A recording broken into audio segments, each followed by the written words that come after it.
Hay más gente inscripta, pero bueno, sé que algunos no van a participar de las clases en vivo por una u otra razón, pero como recién les comentaba, esto se está grabando y luego van a tener el acceso, ¿no es cierto?, a cada una de las lecciones. Les llega la notificación por mail.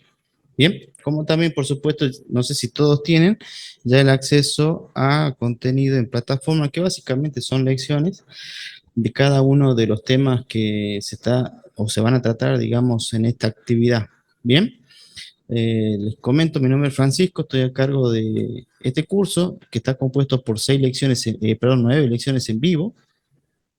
En cada lección vamos a tratar un tema en particular y la propuesta es que ustedes participen de la misma, no son obligatorias. De todas maneras, estén o no estén, les va a llegar la lección en vivo, la grabación. Y la idea es que ustedes puedan trabajar sobre cada uno de los temas que vamos viendo, realizando una determinada tarea, dándole, si quieren, una aplicación a el tema. La capacitación básicamente trata dos cuestiones muy importantes, siempre hablando de instalaciones eléctricas. Relacionado a estas instalaciones eléctricas, nosotros lo que vamos a hacer es realizar dos cosas. Una de ellas es calcular, es decir, dimensionar todas las partes de una instalación eléctrica, y la otra es diseñarla o proyectarla, ¿sí? ¿Para qué? Para que podamos elaborar, si quieren, la documentación técnica de una hora de instalación eléctrica destinada a vivienda. ¿Sí? Nosotros vamos a trabajar con una vivienda, fíjense en la presentación ya tenemos una vivienda esta es la Casa Juana modificada de Procrear, donde yo, por ejemplo, voy a aplicar todos los temas que vemos o que están en la síntesis del temario. En esta vivienda, a cada uno de ustedes se le va a enviar un proyecto también para que tratemos, en la medida de lo posible, elaborar la documentación técnica. Si alguno no maneja AutoCAD, yo no estoy pidiendo AutoCAD. La propuesta es, si quieren, ustedes reciben esto en PDF y en DWG, o sea, en formato de AutoCAD, y poder a mano, si quieren, hacer el proyecto, graficarlo, quiero decir, o bien utilicen alguna herramienta, ¿no es cierto?, de digitalización. No es un curso de digitalización, pero bueno, se dan todas las herramientas, plataformas están, si quieren pueden pedir un plano base, nosotros les vamos a brindar de otra vivienda, por supuesto, para que tengan un ejemplo. No quiero que elaboren la documentación técnica como nosotros lo hacemos, digamos, guarda que no está normalizada la cosa, es una cuestión siempre por convención. Es decir, no hay una norma que diga, bueno, así se tienen que hacer los planos de instalaciones eléctricas, pero pueden tomarlo como modelo, si lo quieren copiar no hay ningún problema, guarda, para este curso. Bien, se divide en dos partes este curso. Primero, 5 clases, cálculo. O sea, se ve el dimensionamiento de todas las partes de una instalación. Y las restantes, 3 vemos diseño de tableros eléctricos y una vemos revisión de proyecto. Ahí completamos las 9, ¿verdad? 3 dedicadas al cálculo, 3 a los tableros y una a la revisión de proyectos. Bien, ¿estamos de acuerdo? ¿Se entiende la idea? Sí, profe. Bueno, gracias por lo de profesor. Le cuento que no tengo título de profesor, ¿no? Este, avanzamos. Nosotros vamos a trabajar en el proyecto y cálculo de instalaciones eléctricas de acuerdo a un reglamento que está vigente en nuestro país. Voy a hacer un introito muy rápido.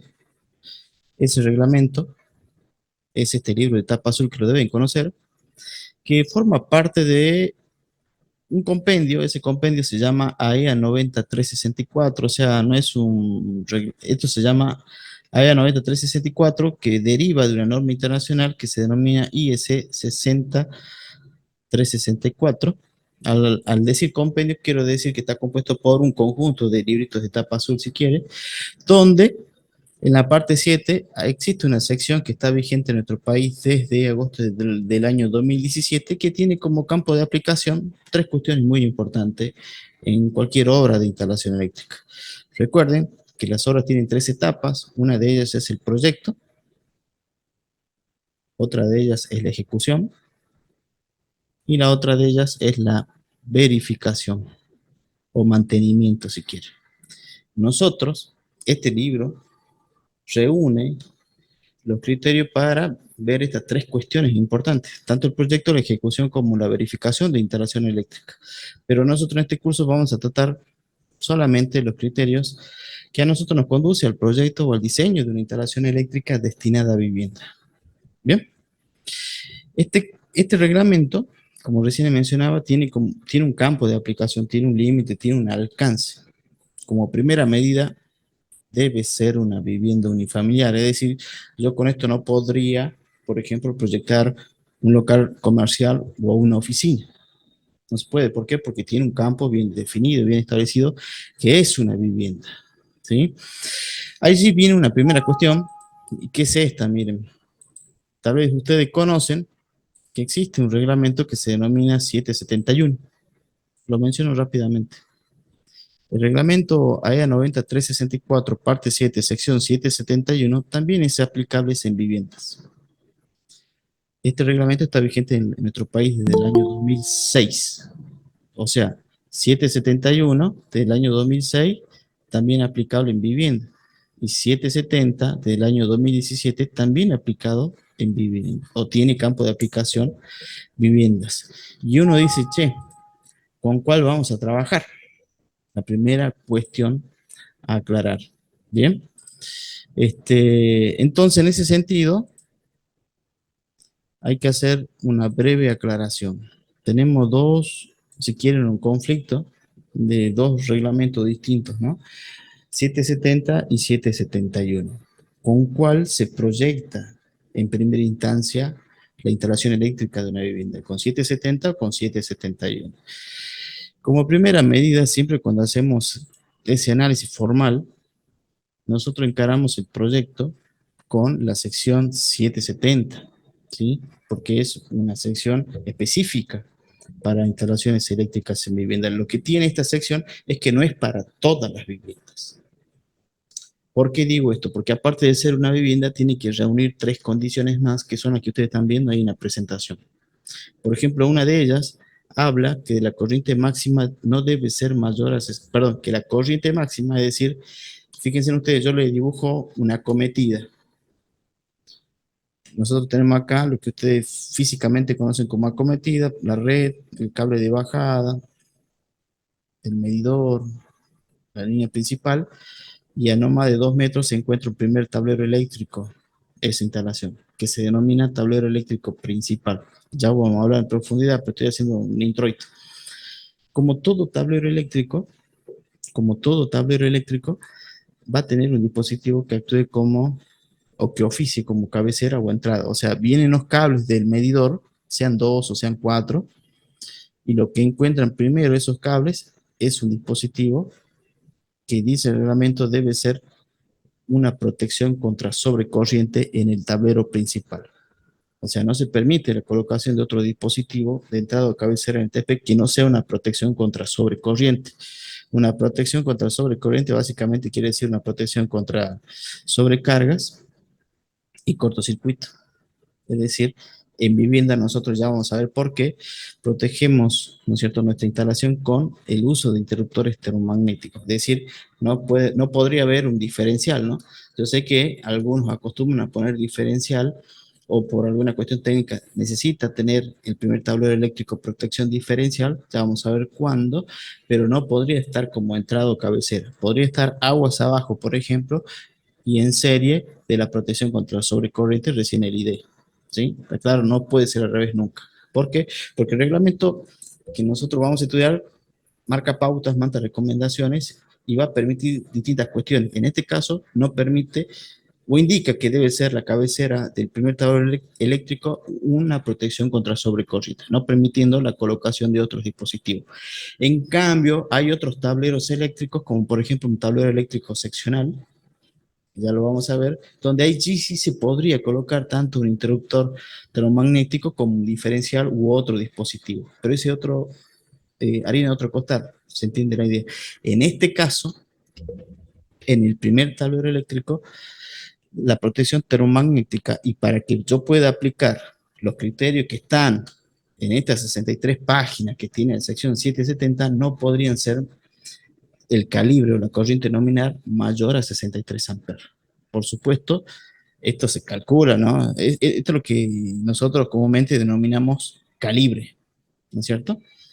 O corriente asignada o corriente nominal, se determina por cálculo. Para poder aplicar los criterios que están en la 770, no debe ser mayor a 63 amperes esta. ¿Se entiende la idea? Si fuera mayor, bueno, ya no se puede aplicar. Ahí está el límite. Si por alguna razón esa vivienda merece una protección contra sobrecorriente cuyo calibre o corriente nominal es mayor a 63 amperes, señores, ya no podemos aplicar la 770 y tenemos que conducirnos a la 771. Esta 771, como yo recién le mostraba, ahí está expectante, aguardando. ¿Qué está aguardando? Que ustedes no verifiquen por lo menos uno de los 4 criterios generales que tiene para la aplicación a 770 para utilizar estos criterios y proyectar la vivienda, la instalación eléctrica de esa vivienda. ¿Se entiende la idea? Van complementándose, se van complementando una con otra, por supuesto, en función a su campo de aplicación. La 770 no es para proyectar todas las viviendas, guarda, tiene un campo, tiene un límite.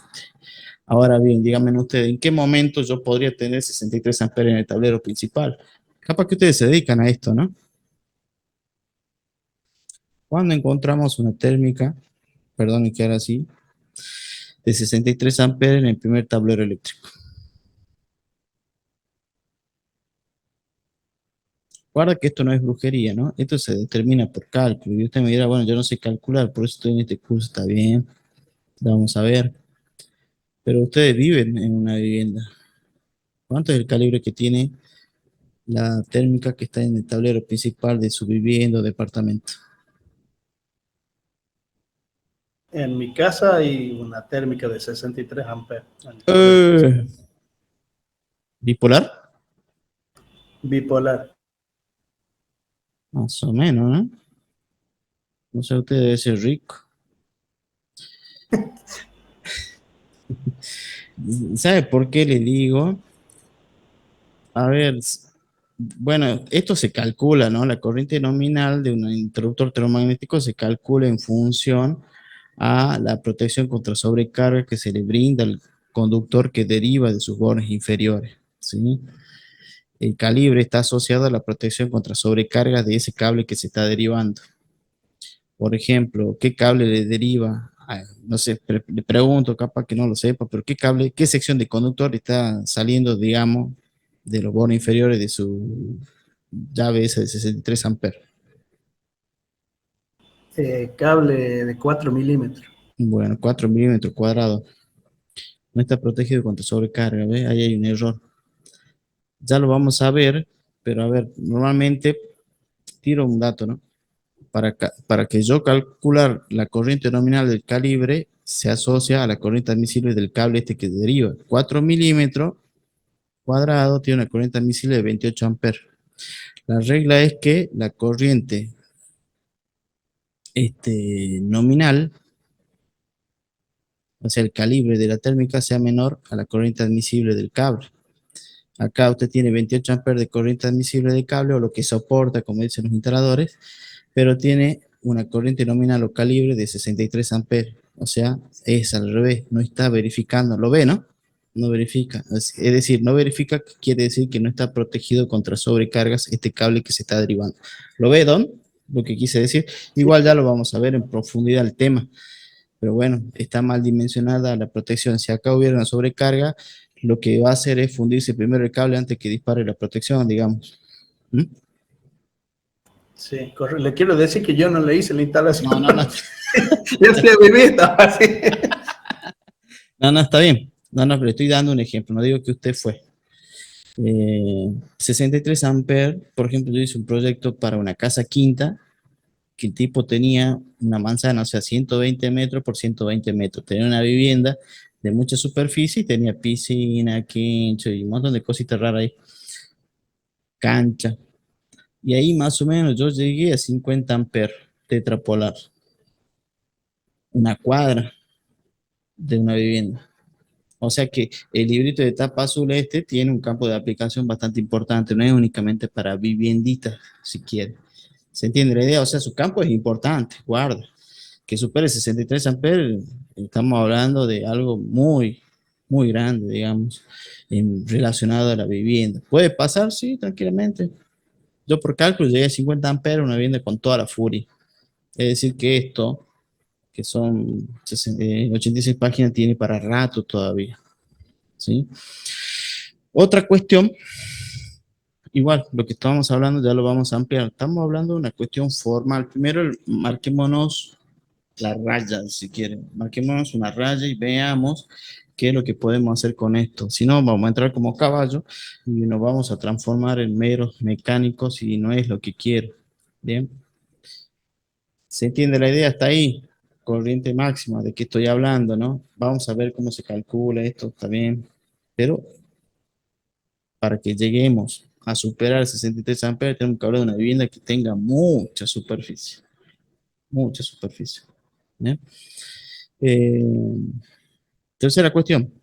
Aparte de ser vivienda, tener una corriente máxima de 63 amperes, hay que ver lo que se denominan influencias externas. ¿Qué son las influencias externas? Algunas veces me preguntan, no sé si ustedes hicieron la pregunta, ¿cuándo colocan cañería PVC para canalizar o cañería metálica para canalizar? O sea, ¿ustedes saben cuándo se elige eso, el tipo de material, por ejemplo, o no? ¿O ponen No, PVC porque todos compran PVC o porque es más fácil, no sé? en mi caso que yo hago esto por hobby, nunca puse caño, siempre fui a cablear donde ya estaba puesto. El don siempre tiene una respuesta que bueno, el resto,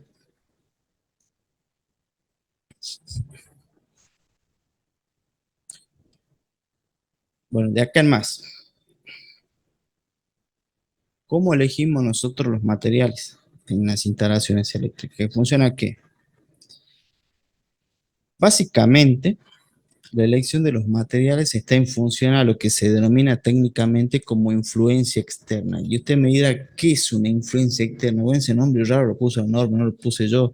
Pero una influencia externa, o se define como influencia externa, a las características, no del material o de la instalación eléctrica, a las características del entorno o el contexto donde se va a montar esa instalación. Por ejemplo, mire, le comento una influencia externa. Yo tengo dos viviendas acá. Esta es una y esta es otra. Una está construida íntegramente en madera y la otra íntegramente en ladrillo cerámico, macizo.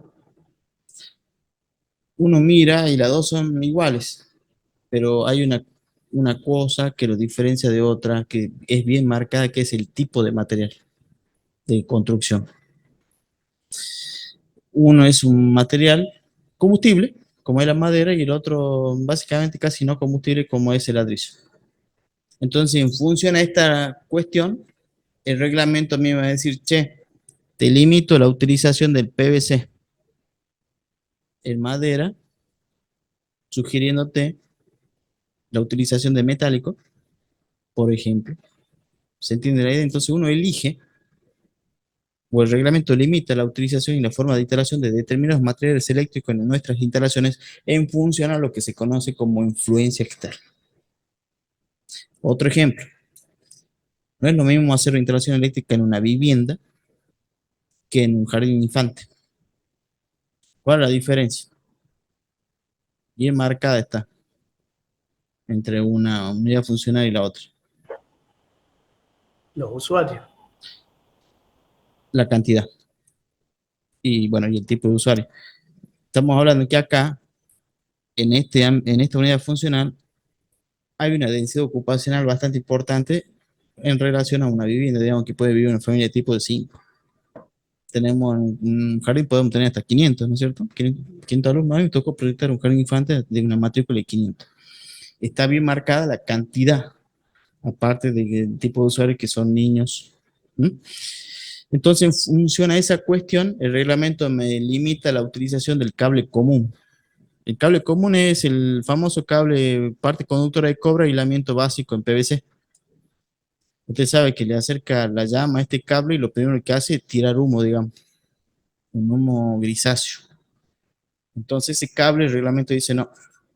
No quiere decir que esté prohibido porque los reglamentos no prohíben nada, limitan, permiten y no permiten.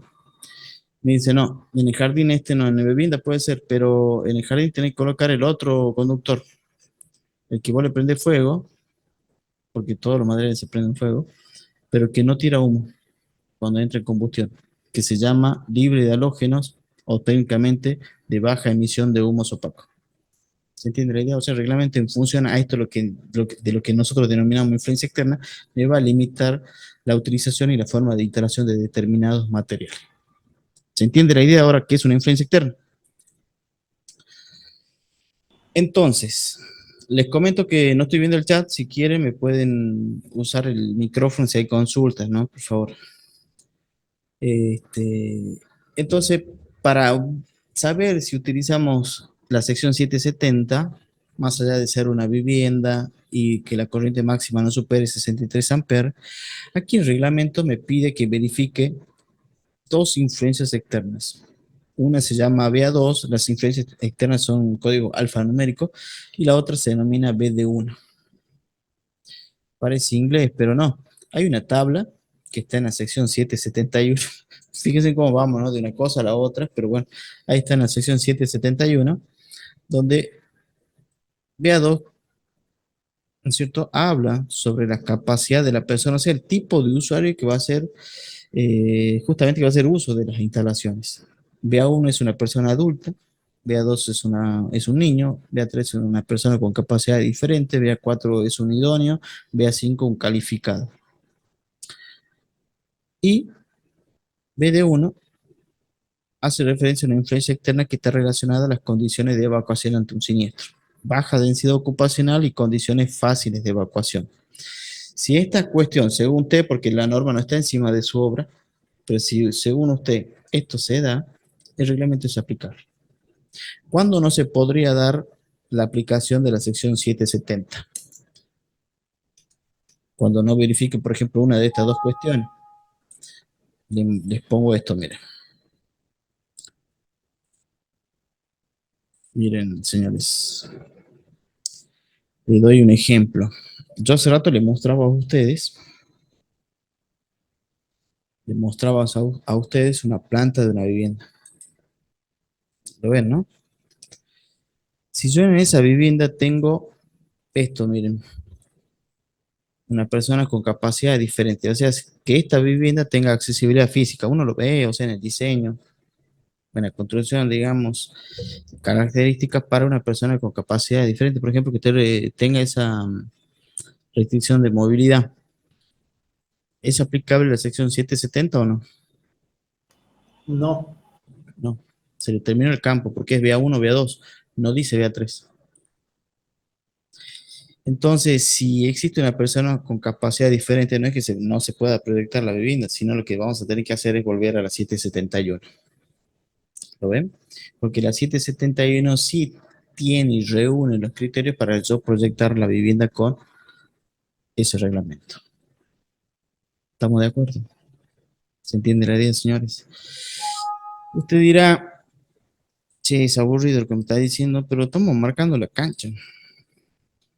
Hay que hacer esto. Yo tengo un colega que proyecta en locales comerciales con 770. No es lo mismo, ¿sí? Y la última cuestión a tener presente antes de ir a calcular es el valor de la corriente de cortocircuito. A ver, vamos a ver corriente de cortocircuito. Está bien. Lo que pide el reglamento, si yo vuelvo a mi vivienda, supongamos esta planta, ¿no? De esta vivienda. Supongamos esto, que la red en baja tensión pase por la vereda, yo me entronco y sobre la línea municipal coloco un medidor, ¿verdad? Pueden ver ahí, ¿no? Saben que el medidor de energía se debe colocar sobre la línea municipal, ¿no? ¿Saben por qué, no? Porque dar la oportunidad al operario de la empresa para que pueda realizar la medición, ¿no? Bueno, coloca el medidor en el interior porque así no puede realizar la verificación, digamos, del consumo.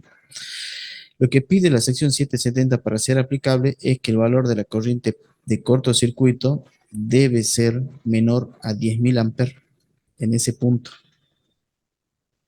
Ahora bien, este es un curso de proyecto. ¿Cómo sé yo si la obra no existe? ¿Cuál es el valor de la corriente de cortocircuito en ese punto? Bueno, para eso, la sección 770 tiene un anexo.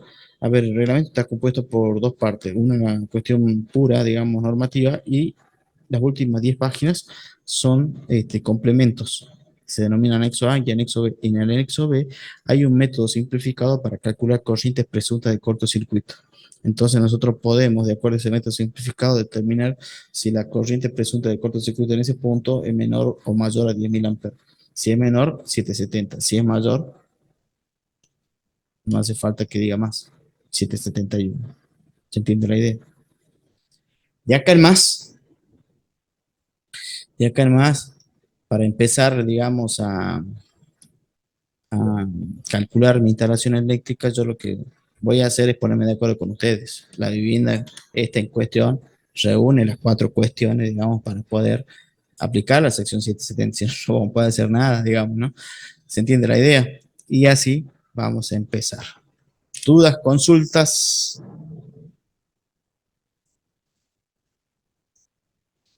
Señores, siempre me preguntan si proyectar instalación eléctrica es fácil, es recontra mil fácil, ¿no? Está hecho para un estudiante como para un idóneo, como para alguien que está estudiando en la facultad o ya ejerce. ¿Me preguntas? Empecemos entonces. Empecemos a calcular nuestra instalación. Bien. Como dije recién, calcular es dimensionar. Y para dimensionar, lo que primero tengo que tener bien en claro es cuáles son las partes que tiene una instalación eléctrica. ¿Se entiende la idea? Lo que usted ve en presentación se conoce como esquema de distribución. Un esquema de distribución es una representación simplificada de una vivienda. ¿Sí? Allí vamos a ver todas las partes que componen la misma. Por ejemplo, acá en línea horizontal, esto es la red pública en baja tensión, esa que va aérea, por ejemplo, tendida entre postes, donde usted se empalma o se entronca, ¿no es cierto? Nos empalmamos, nos entroncamos y a través de un caño de bajada llegamos hasta el medidor de energía que está, Dios quiera, instalado sobre la línea municipal. ¿Se entiende? Está ahí, ¿no? Sí, Señores, ¿se entiende, no? O sea, este es mi terreno, Sí, sí. pasa la red por la vereda, me empalmo y ejecuto el medidor de energía sobre la línea municipal. Por supuesto, el cable este que une la red con el medidor se llama línea de alimentación. Son nombres que tienen por la ubicación. ¿Sí? Es un nombre. Nosotros los proyectistas somos como los padres cuando nacen el hijo. Lo primero que nos fijamos, aparte del sexo, es de meterle un nombre encima. ¿Sí? Somos iguales. Entonces, el medidor de energía, hasta ahí. Hago una aclaración. El medidor de energía se ejecuta sobre la línea municipal. Esta es la regla. Puede haber una excepción, sí, de colocarlos dentro de los límites del inmueble, o sea, dentro. Pero esto ya sería una excepción. Recuerden que va a existir esto, regla y excepción. Hay algunas veces que por razones constructivas no puedo colocar el medidor de energía sobre la línea municipal. A mí me tocó, por ejemplo, realizar tanto el proyecto como la ejecución de una instalación eléctrica sobre un edificio donde el que proyectó la arquitectura no me dejó un espacio para, era un edificio de 4 pisos, para poner un gabinete que contenía todos los medidores de energía. O sea, que imagínense que es como una puerta, pero él no me dejó el espacio. No me dejó el espacio, no podía. Entonces, lo que tuvimos que hacer, yo le planteé, le dijo, bueno, mira, él me dice, Chino, ¿lo puede poner adentro? Sí, se puede, el medio de energía adentro del inmueble, pero lo que tenés que hacer es sacrificar una superficie, o sea, ponemos el medidor acá adentro, pero acá no se puede poner un cerramiento. O sea, yo no puedo poner, él debía sacrificar un holcito, si quiere, un espacio, para que coloquemos el gabinete que contenía el conjunto de medidores, pero ese espacio no podía tener cerradura, de manera de garantizar el acceso de la persona, ¿no es cierto?, de la empresa prestadora de servicio para que realice una verificación. Se sacrifica ese espacio. Por supuesto, luego acá recién puso la carpintería con cerradura, digamos, y este espacio puso una puerta de vidrio, esas que tiene un freno nada más, tipo blindex. Hay excepciones, tranquilamente. Bien. Volviendo, red, línea de alimentación, medidor, y el medidor se vincula con mi instalación eléctrica o con el primer tablero eléctrico de mi vivienda, que se denomina reglamentariamente tablero principal, a través de un cable que va de unos cables que van dentro de un caño que reciben el nombre de línea principal. El medidor se vincula a través, con el primer tablero eléctrico, a través de unos cables que van dentro de un caño que reciben el nombre de línea principal. La línea principal, por regla, no puede exceder los 2 metros. ¿Se entiende la idea? Esto no podría tener más de 2 metros. Esa es la regla. Pero como toda regla, también habrá excepciones. Si por alguna razón constructiva el primer tablero eléctrico debería estar a los 4 metros, habrá que pedir autorización a la empresa prestadora del servicio, ¿no es cierto?, para que lo podamos colocar de esa forma. ¿Por qué a la empresa prestadora del servicio? Porque desde el empalme a la red hasta el primer tablero eléctrico, esto se denomina instalación de suministro o acometida y es campo de aplicación de la empresa prestadora del servicio. Ellos diseñan, calculan y a nosotros nos van a indicar cuáles van a ser las características de cada uno de los materiales que compone ese tramo. Nosotros no diseñamos nada ni calculamos nada porque no es nuestro campo, es campo de la empresa prestadora del servicio, que ellos lo que hacen es proyectarlo en función de una norma AEA que se denomina AEA 95150. ¿Lo ven? A nosotros, ¿qué nos hacen? Nos dan esto, digamos. Por ejemplo, este en Salta, ¿no? En el resto del país puede ser medio similar. Por ejemplo, esto es para un tipo de suministro, de acometida o suministro trifásico, hasta 10 kilowatts. Nos dan un esquema unifilar, un detalle constructivo y una descripción de cada uno de los materiales que compone la acometida. La acometida, nada más, porque es su campo. ¿Sí? Nos dicen, che, el caño de bajada, si uno busca en 5, más allá que le va a pertenecer ese tramo a la empresa, vos lo tenés que ejecutar, te lo agarronean, digamos. Es un caño de hierro galvanizado de 32 milímetros, por ejemplo, de diámetro. ¿Sí? Y te dan un detalle constructivo para ejecución en pared y ejecución en pilar. ¿Por qué? Porque es su campo. Nosotros no diseñamos nada de nuestro campo. Profe, Diga. ahí, más allá de que nosotros no es campo de aplicación de la empresa, no nos correspondería a nosotros verificar la línea principal, que es la que sale del medidor hasta el tablero nuestro principal. Sí, bien, aclaro. La línea principal, ¿qué es esto? El cable dentro de un caño que vincula el medidor con el tablero principal. La empresa prestadora de servicio lo que nos fija son secciones y diámetros mínimos, de acuerdo al tipo de suministro. Mínimos, dando la posibilidad, pero por excepción, de realizar una modificación en esa parte. Esa parte, de acuerdo a la carga, o sea, los kilovoltampere o a los kilowatts que nosotros determinemos por cálculo, hacemos la verificación si esa sección que fija la empresa como mínimo es la adecuada. Si no lo es, podemos readecuar excepcionalmente y hasta un cierto punto. ¿Se entiende la idea? Estamos hablando de los cables dentro de un caño, nada más, ¿no? No puedo modificar otra cuestión más que esa cosita. Y bueno, y hasta el largo que podría ser, por regla general 2 metros, pero se podría alargar si por alguna razón. Guarda, cuando digo una excepción, no digo que mañana nos levantamos con ganas de poner un tablero principal a los 5 metros, ¿no?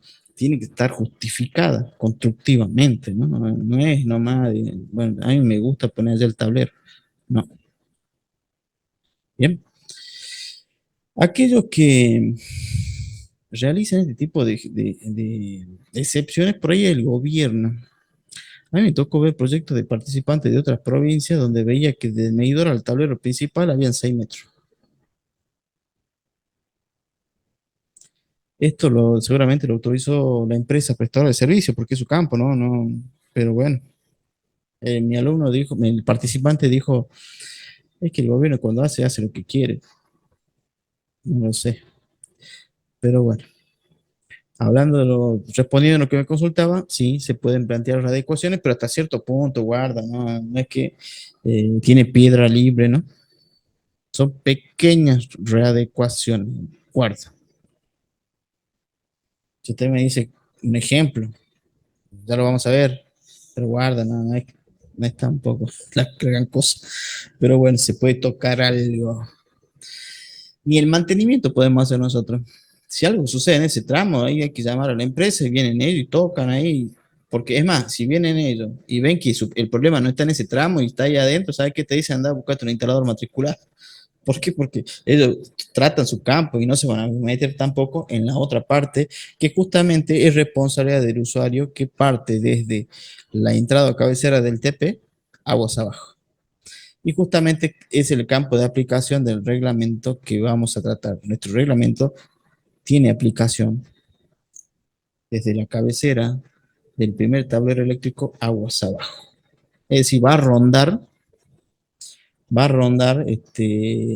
tableros principales, tableros seccionales, circuitos seccionales y estos circuitos que van a vincularse eventualmente con las distintas bocas de salida, de iluminación, como de toma corriente.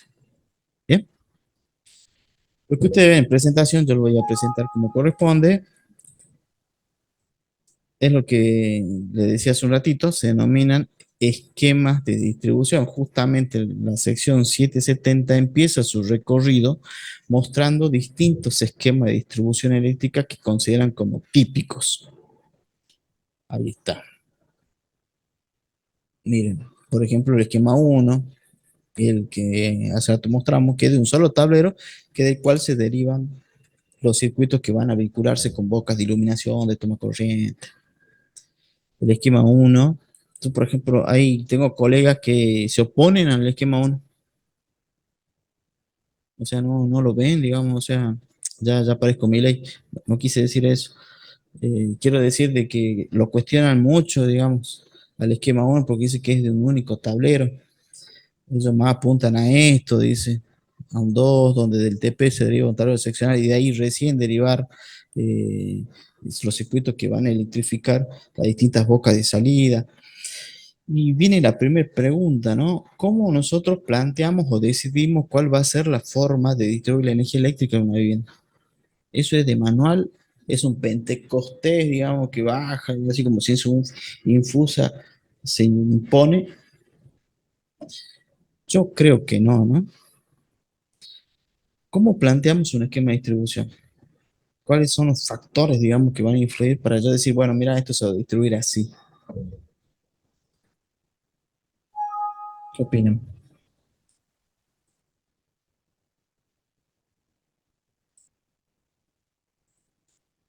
Ni idea. Bueno, vamos a un ejemplo concreto. Tengo la vivienda. ¿Pueden interpretar qué es lo que hay acá o no? ¿O se lo aclaro un poquito? Esta es la vereda. No quiero ser muy lelo. El ingreso, esta es la línea municipal, es una vivienda que está en esquina. El terreno es así.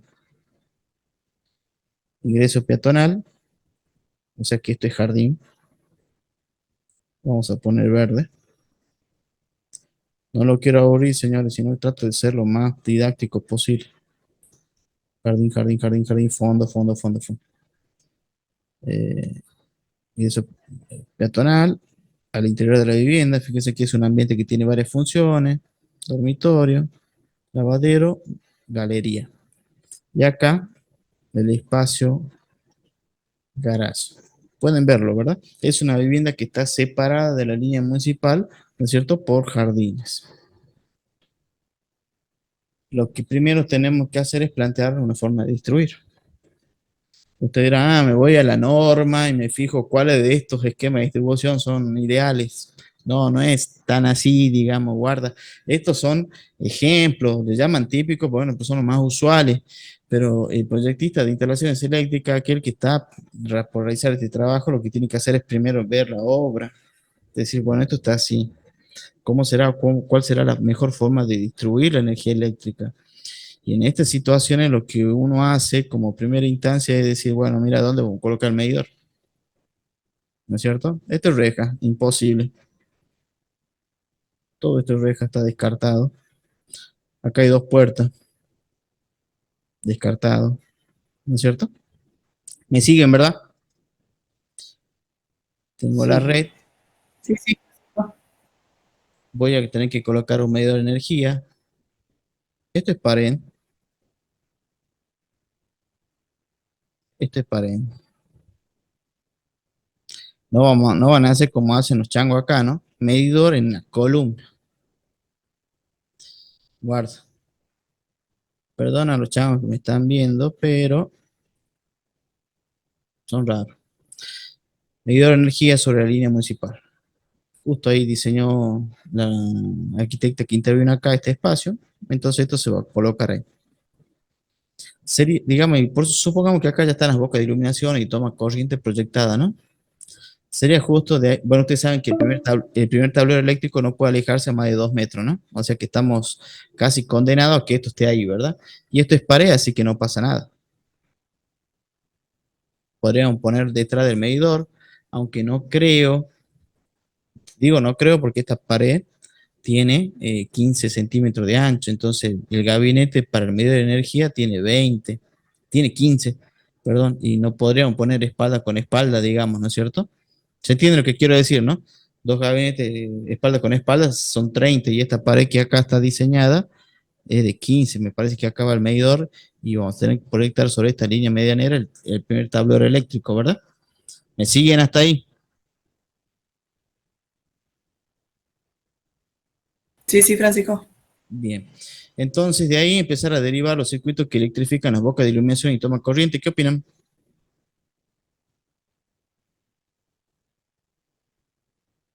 Yo agregaría el tablero seccional adentro de la vivienda. Bien, No sacaría todos los circuitos del tablero principal. ahí surge una primera cuestión, la impronta del proyectista. ¿Por qué digo la impronta del proyectista? Porque yo tengo otra cosmovisión, digamos. Don capaz que piensa otra forma. Entonces uno dice, che, pero ¿cuál está bien? Todos. Pero acá surge algo que es la como visión de uno, ¿no? Como profesional. Ahí lo que dice la participante es, che, proyectemos un tablero eléctrico dentro del interior de la vivienda, del TP que vaya al tablero seccional, y ahí recién, ¿no es cierto?, alimentar las bocas de salida que se encuentren en el interior de la vivienda. Parece un poco más ordenado y esto tiene algo que se denomina funcionalidad.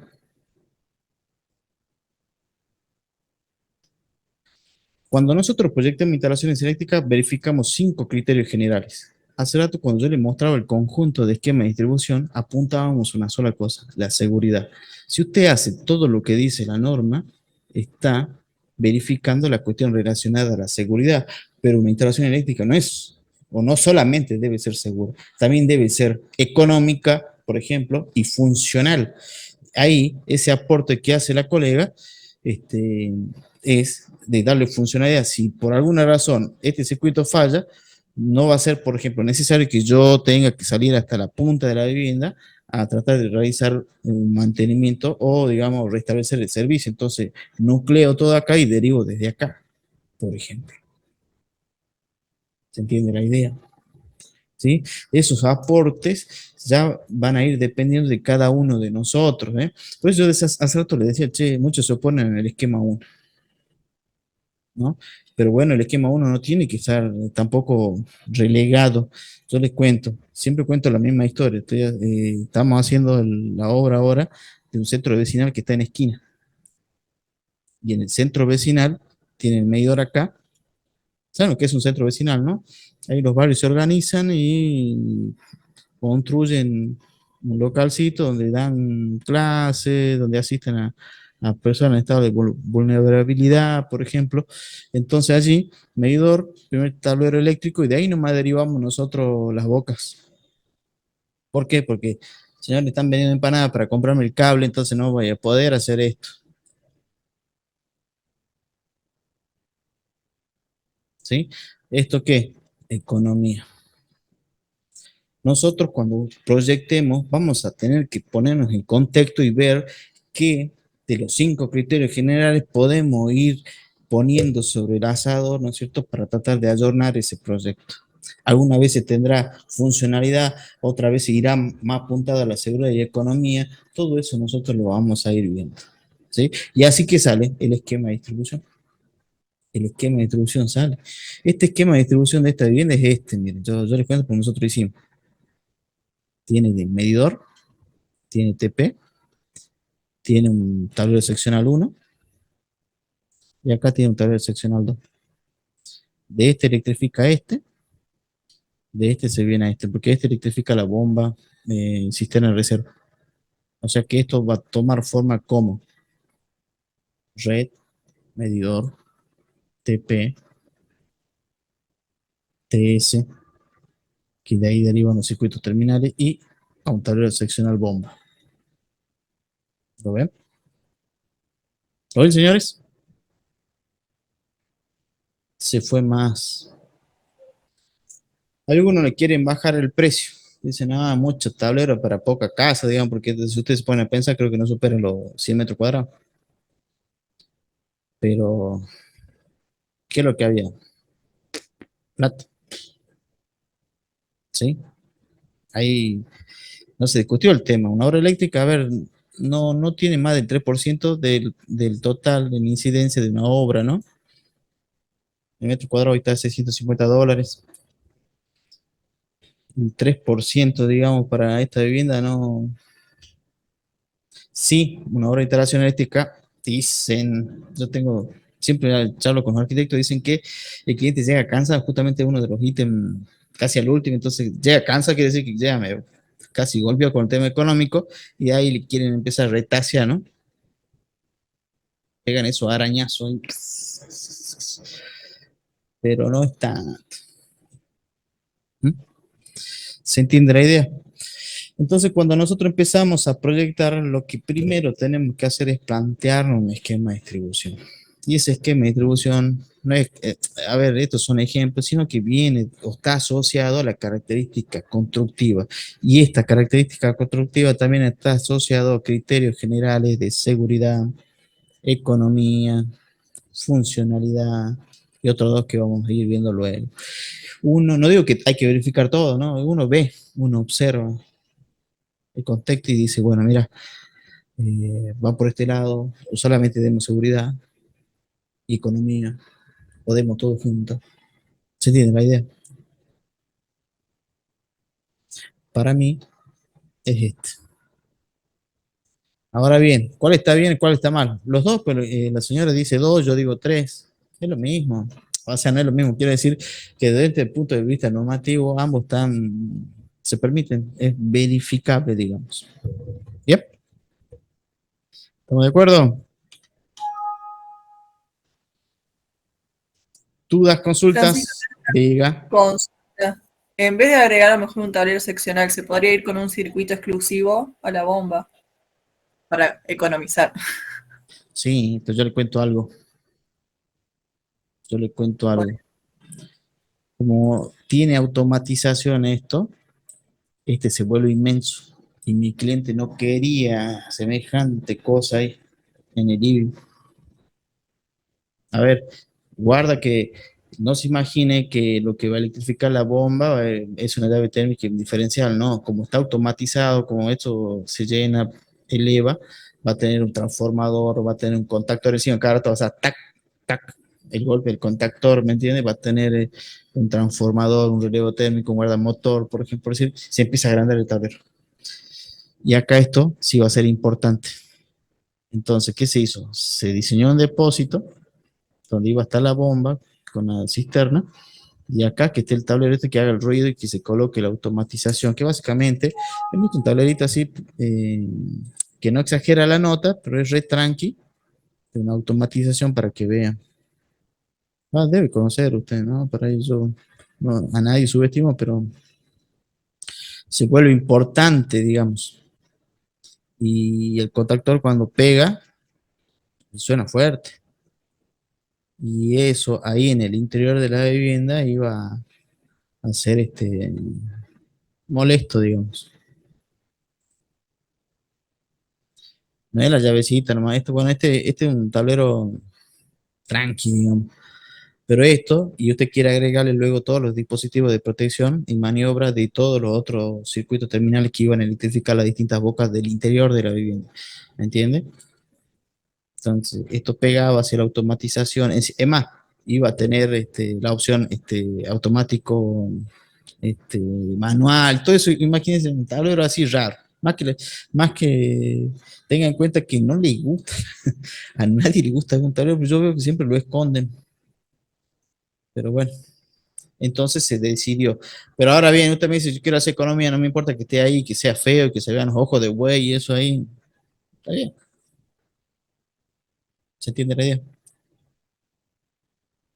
Sí, sí, gracias. Bien. A ver, señores, esta casa son 100 metros cuadrados, $650, 65.000 millones de pesos. No se van a volver pobres poniendo un tablero más. Bien. Ah, no sé si está de acuerdo con lo que digo, pero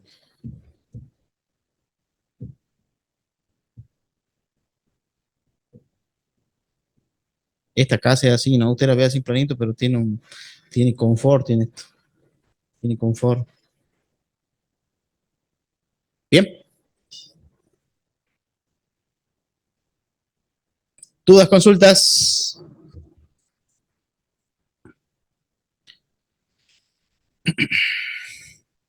Ninguna por aquí.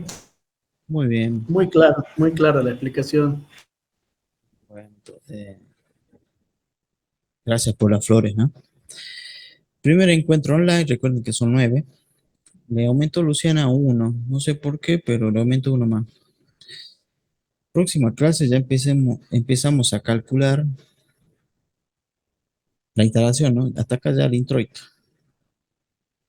Pueden ya pedirle la vivienda a Luciana, o si ustedes tienen alguna vivienda que quieran trabajar, lo pueden hacer. En la próxima clase vamos a ver cómo se calcula la carga y conductores. ¿Estamos de acuerdo? ¿Qué es la carga? La potencia eléctrica que va a demandar la instalación. Esto no es que son 6 focos y 2 pavas eléctricas y se suman las potencias así, no, no es tan sencillo. ¿Por qué? Porque volvemos a lo mismo, tenemos como punto de partida criterios. O sea, el reglamento te marca una pauta cómo hacer ese cálculo. ¿Sí? No es como usted por ahí googlea y ven en YouTube, no sé, en la red, ahí te dicen cómo se hace, cuánto es la potencia eléctrica que demanda un televisor, no, no es así. Bien, y después en función a eso, recién empezamos a calcular las partes.